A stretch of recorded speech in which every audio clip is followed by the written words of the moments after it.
भाई हूँ क्योंकि कुछ मोगा आर्मी के लोग आके मेरे पोस्ट पे भौ भौ भौ भौ कर रहे हैं। अनपढ़ गंवार जाहिल जिनको बस कुछ टुकड़े ऐसे डाल दिया जाए तो किसी भी दरवाजे पे जाके भौ भौ भौ भौ करते हैं।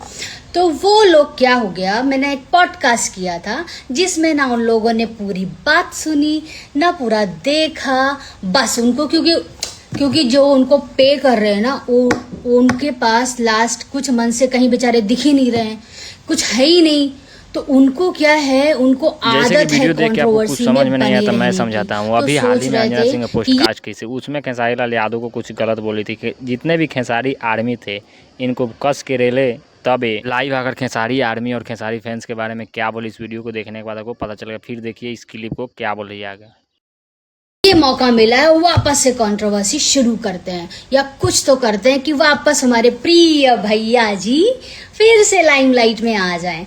तो भैया के प्यारे भाइयों सुन लो, आपको क्या लगा कि मैं ऐसे रोऊंगी आपके ये सारी चीजों को देख के? तो हेलो, कम पैसे मिल रहे हैं क्या? नाइट शिफ्ट में नहीं थे तुम लोग हैं? नाइट शिफ्ट में नहीं थे क्या? नाइट शिफ्ट का पैसा नहीं दे रहे थे तुम्हारे प्रिय भैया? जाके ले लो।